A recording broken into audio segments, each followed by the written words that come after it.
The Appalachian Mountains stretch across the eastern United States like the vertebrae of a slumbering giant. Their forested slopes cloaked in a green so dense it drinks the sunlight, their hollows cradling secrets older than the rivers that gnaw at their roots.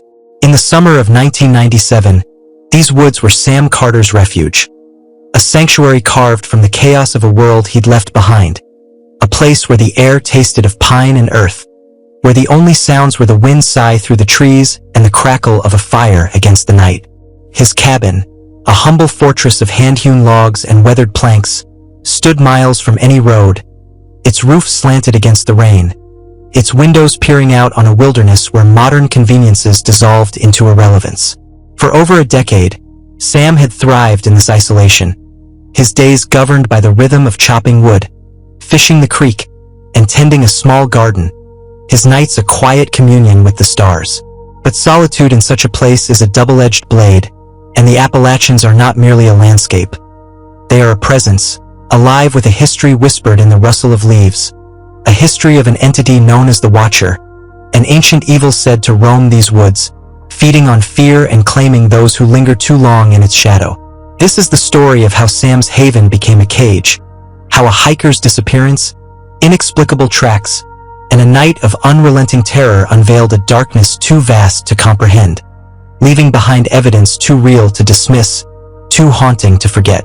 The disappearance, a fracture in the silence.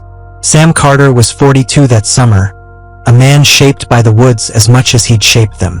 Lean and sinewy, his frame bore the marks of a decade's labor. Calloused hands from wielding an axe, shoulders broad from hauling timber, eyes sharp from years of reading the forest's subtle signs. He'd built his cabin in 1985, a solitary act of defiance against a life that had crumbled. A divorce that left him hollow, a factory job that ground his spirit to dust, a city that roared too loud for his liking. The Appalachians offered silence, and he seized it, driving stakes into the earth, raising walls with his own hands, crafting a life where time bent to the sun's rise and fall. The cabin was simple but solid, pine logs chinked with mud, a stone chimney puffing smoke into the sky, a porch where he'd sit with a coffee mug, watching the world turn. Miles from the nearest town, it was a place where cell phones were useless, where neighbors were a vague notion, their existence marked only by the occasional plume of smoke on the horizon. The forest was his companion. Its sounds a language he'd mastered. The chatter of squirrels, the soft thud of a deer's hooves, the mournful call of an owl piercing the dusk. That summer of 1997, the air hung heavy with humidity, the underbrush alive with the drone of cicadas, the sky a vast blue streaked with clouds that promised rain but rarely delivered. It was a season like any other, predictable in its patterns, until Jacob Laramie vanished. Sam knew of Jacob through the thin threads of connection that reached his solitude, tales carried by the rare visitors who stopped by, a ranger checking trails, a hunter trading venison for coffee. Jacob was a fixture on the Appalachian Trail, a man in his mid-30s with a wiry beard and a pack slung over his shoulder, his boots worn from countless miles. He was no novice, knew the woods like a map etched in his mind, could navigate by the stars, read the wind's shifts. When he didn't return from a hike a few miles from Sam's cabin, the news arrived on a sweltering afternoon, delivered by a ranger named Tompkins, his khaki shirt dark with sweat. "Laramie's gone missing," Tompkins said, standing on the porch, hat in hand. "Last seen near the trailhead, 5 days back. Search parties combed the area, nothing. You seen anything strange out here, Carter?" Sam shook his head, the question lingering like a stone in his gut. He'd heard the old tales, stories of the Watcher, a shadow that took those who strayed too deep, but he dismissed them as folklore, the kind of yarn spun to scare kids or fill quiet nights. Jacob's disappearance, though, left a crack in that dismissal, a sliver of doubt he couldn't shake. The forest changed after that, its rhythm faltering. The cicada's hum grew sharper, more insistent, as if signaling something unseen. The quiet thickened, pressing against Sam's ears, a silence that wasn't empty but watchful. He went about his routine, splitting logs with a rhythmic thud, casting a line into the creek's murky depths, pulling carrots from the garden's loamy soil, but his senses sharpened, his gaze drifting to the treeline more often, his ears straining for anomalies. A week after Tompkins's visit, on a night when the moon hid behind a shroud of clouds, Sam sat on his porch, the air cool against his skin, a mug of black coffee steaming in his hands. The fire inside cast a warm glow through the window, its light stretching across the yard in jagged fingers. He was halfway through a sip when it came, a sound that sliced through the stillness like a jagged blade, a howl melded with a scream, raw and guttural, reverberating through the trees. His blood froze, the mug slipping from his grasp to shatter on the porch boards, coffee pooling dark against the wood. It wasn't a coyote's yip, not a bear's roar, nothing he'd cataloged in 12 years of living here. The sound clawed at him, sinking into his chest, igniting a primal fear he'd never known, a terror that pulsed with every heartbeat, that rooted him to the spot as the echo faded into the night. Morning brought clarity, or so he hoped. He rose with the dawn, the sky a pale gray streaked with gold, and searched the yard, shotgun slung over his shoulder, its weight a cold comfort. Near the woodpile he found them. Tracks pressed into the damp earth, larger than a man's foot, deeper than any animal's should be, with long, claw-like impressions that curved like scythes. He crouched, breath fogging in the chill, and traced one with a trembling finger, the soil yielding beneath his touch. They weren't bear tracks, too narrow, too precise, not human, too vast, too savage. He followed them, boots crunching on fallen leaves, the forest unnaturally still around him. No birds, no wind, just the weight of his own breathing. The trail wound through the underbrush, past gnarled oaks and tangled vines, toward the river, a sluggish ribbon of water glinting under the rising sun. The prints grew faint on the rocky bank, vanishing where the current lapped at the shore. He stood there, the river's murmur a soft counterpoint to his pounding heart, the air thick with the scent of wet stone and moss, and felt it. Eyes on him, unblinking, boring into his spine from the shadows beyond the trees. He spun, shotgun raised, scanning the forest, but saw only branches swaying in a breeze he couldn't feel. The sensation clung to him, a parasite he couldn't shed. As he retraced his steps, the cabin's silhouette a distant promise of safety. The unseen presence, a forest that breathes malice. Days stretched into weeks, and the forest turned against him, its familiarity unraveling into a tapestry of dread. The footsteps came first, heavy, deliberate, circling the cabin under cover of night, crunching leaves and snapping twigs in a rhythm that mocked his attempts at rest. Sam would jolt awake, heart hammering, shotgun gripped tight, peering through the window into a darkness that swallowed his flashlight's frail beam. The glass fogged with his breath, the world outside a void of shifting shadows, trees swaying, branches clawing the sky, the moon a sliver of bone above. He'd listen, straining to pinpoint the sound, but it would fade, leaving only the cabin's creaks and his own ragged breathing. Things began to vanish. Tools from the porch, a metal bucket by the well, a hunting knife he'd left embedded in the stump where he split wood. He'd find them later, yards from where they'd been, scattered as if tossed by careless hands. Once, the knife lodged in a tree trunk, its blade sunk deep, the handle gleaming in the dawn light. Then there were the symbols, crude etchings carved into the bark of trees near the cabin, circles bisected by jagged lines, their edges raw and fresh, sap bleeding from the wounds. He'd trace them with his fingers, the wood rough and splintered, the air sharp with the scent of resin, and wonder who or what had marked them. They appeared overnight, one by one, a silent invasion that crept closer with each dawn. He photographed them with an old Polaroid, the images piling up on his table, their stark shapes a puzzle he couldn't solve. The shotgun became his shadow, its barrel cold against his palm, its weight a lifeline as sleep eroded into fragments. He'd sit by the fire, the flames crackle a frail defense against the night, eyes darting to the windows, ears tuned to the forest's pulse. The woods, once a companion, grew hostile, their silence a threat, their shadows a promise of something lurking just beyond the glass, watching, waiting, its presence a pressure against his skull. One evening, As the sun sank below the horizon, painting the sky a deep crimson streaked with gold, Sam made a choice. The unease had festered too long, a rot he couldn't ignore.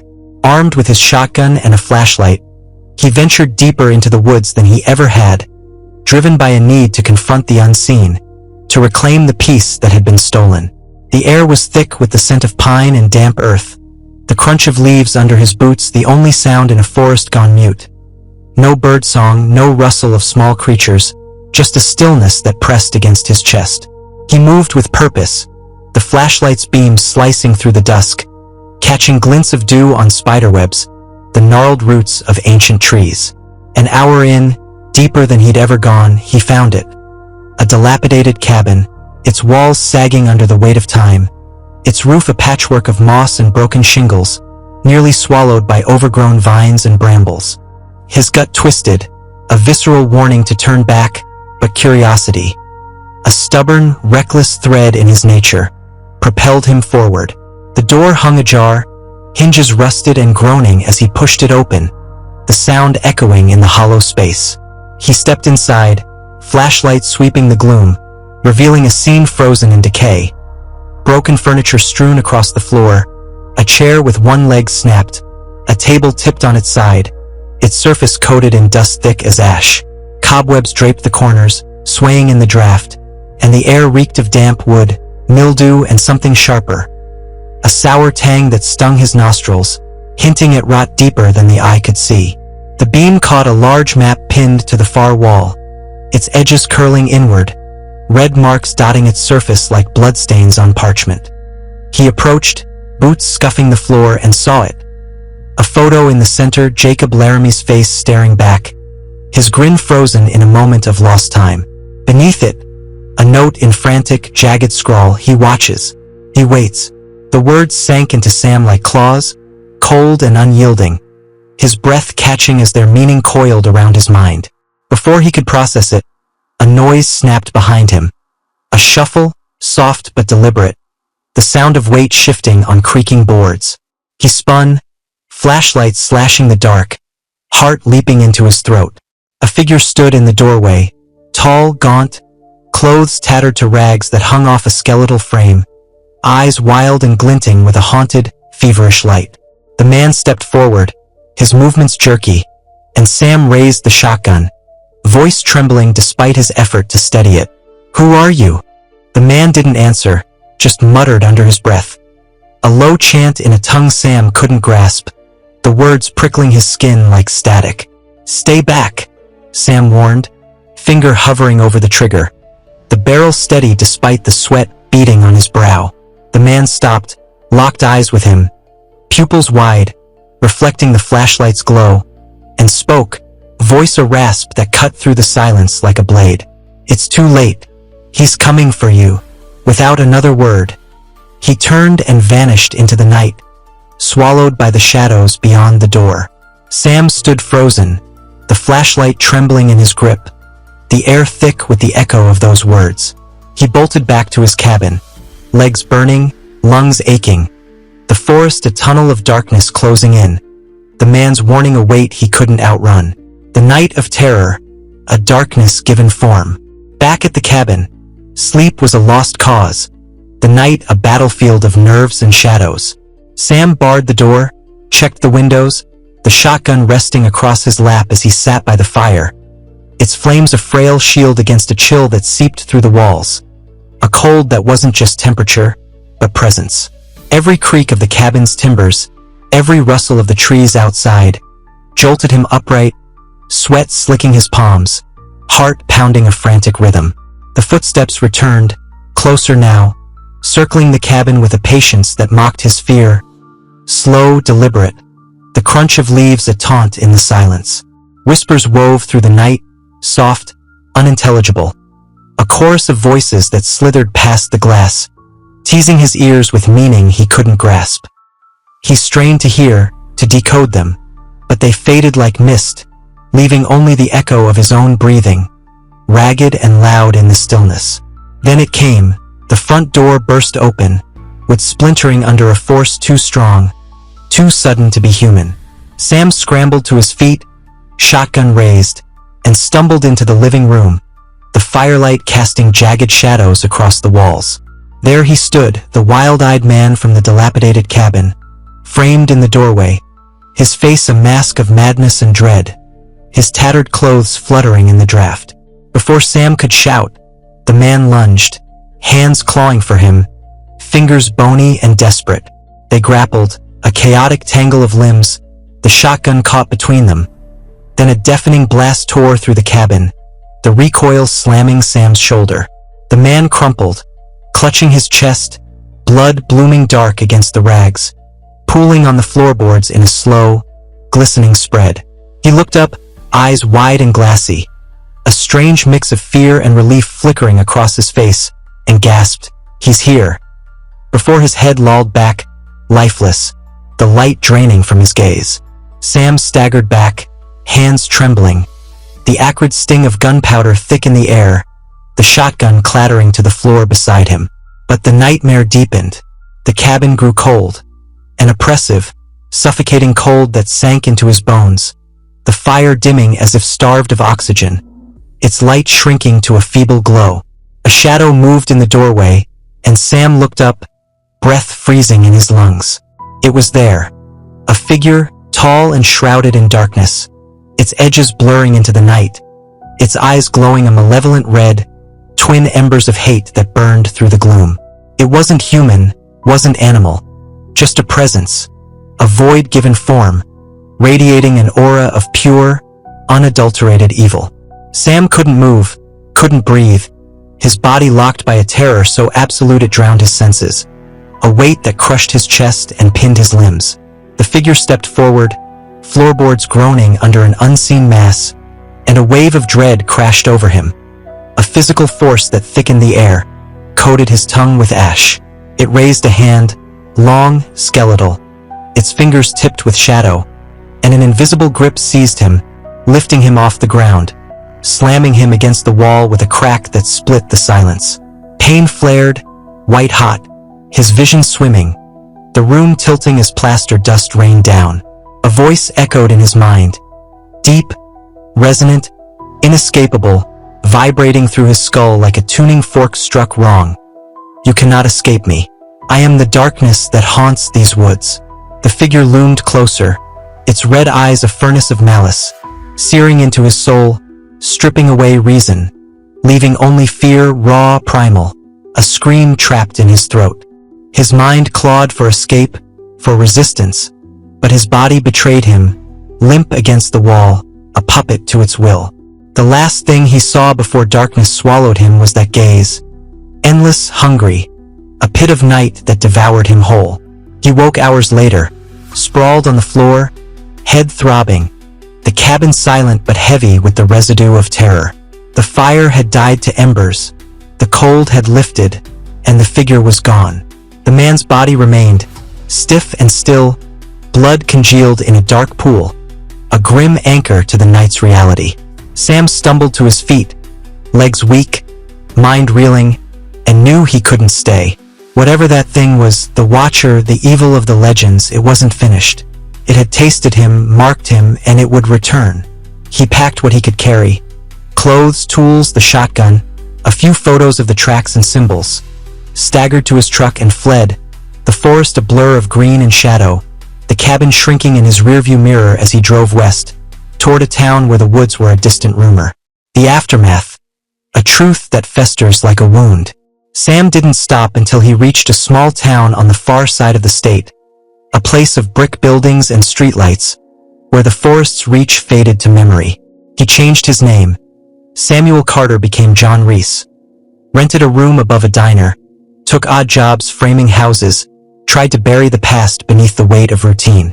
But the memories clung like damp rot, staining every quiet moment, surfacing in the patter of rain on the roof, the flicker of shadows in the corner of his eye, the howl of wind through a cracked window. He kept the lights on at night, the shotgun by his bed, its barrel a cold reminder of the fragility of safety. Years passed, and whispers trickled back. More disappearances near his old cabin, hikers and locals vanishing without a trace, their stories swallowed by the Appalachian's green maw. The legends of the Watcher grew louder, muttered in bars and printed in small-town papers, tales of glowing eyes and a presence that stole breath and sanity.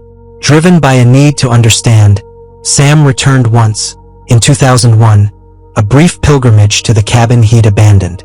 It stood as he'd left it, empty, weathered, the door still splintered, the man's blood a dark stain on the floorboards.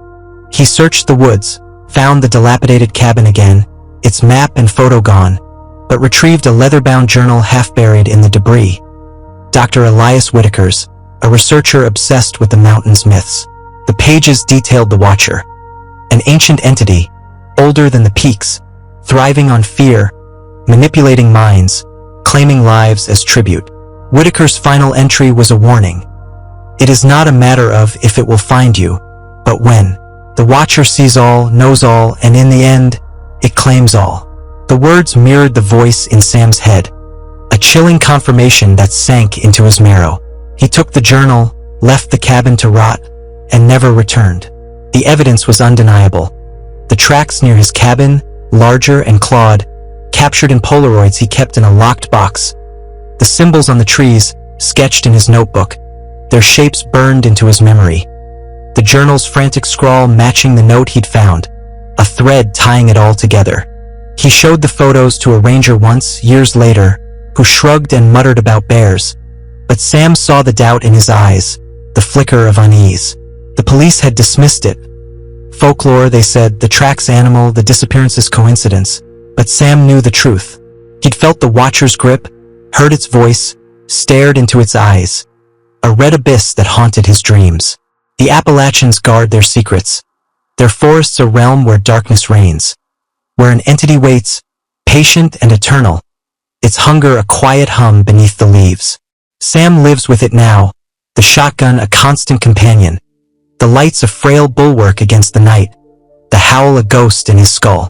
Reader, could you carve a life in such solitude, trusting the woods to hold their peace? Or would the first whisper of the unknown send you fleeing to the light? Would you stand against the darkness, or let it claim its due? The forbidden excavation unearths this tale, daring you to gaze into the void where Sam's nightmare festers. A truth too deep to bury, too alive to silence.